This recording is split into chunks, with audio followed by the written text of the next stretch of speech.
Non, le monument n'est pas en péril. Vraiment pas. Enfin, j'ai vu des monuments en péril, je peux vous garantir que celui-ci, il n'est pas en péril. C'est une vieille dame qui a besoin de soins constants et nous sommes à son chevet.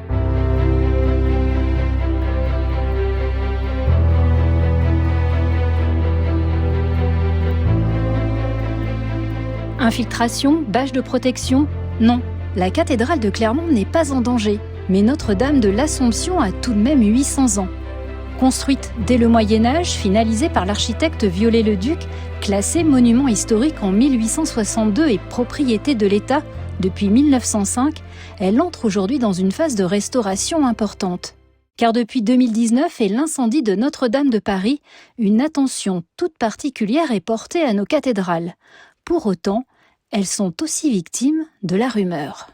J'ai entendu dire que toutes les terrasses laissaient passer l'eau. C'est faux, puisque lors des grandes pluies que nous avons connues à la fin de l'hiver, seule une terrasse finalement a laissé passer l'eau parce que tout simplement des descentes d'eau étaient abîmées. Ça a inondé la chapelle Saint-Austremoine, mais comme elle a été protégée très rapidement, les peintures n'ont pas souffert, les objets n'ont pas souffert non plus. On a des questions d'eau qui rentrent dans la cathédrale, mais aujourd'hui, on n'est pas dans un état aussi préoccupant que parfois on peut l'entendre.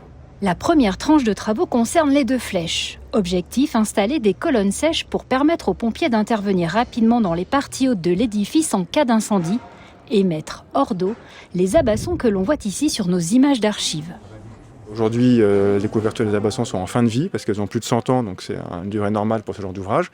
Donc il faut les restaurer. Il y avait des tables qui risquaient de se décrocher, donc c'est très dangereux. C'est pour ça qu'on commence par là, parce qu'il y a un problème de sécurité pour le public autour de la cathédrale. Et alors évidemment, c'est un travail en hauteur. On doit monter à plus de 45 mètres, je crois, sur la partie les plus haute. Donc il y a évidemment des enjeux techniques qui sont importants au niveau de l'installation de chantier. Ces éléments de couverture en bois et en plomb nécessitent un traitement particulier, car on le rappelle, l'utilisation du plomb est strictement encadrée.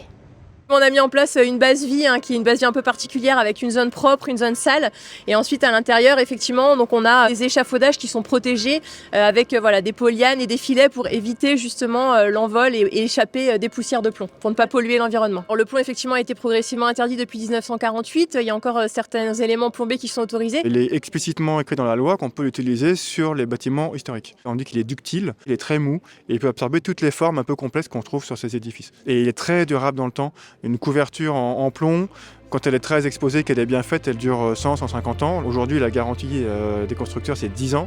Moi, j'aime bien faire ce métier parce que là, on essaie de garantir sur au moins 100 ans.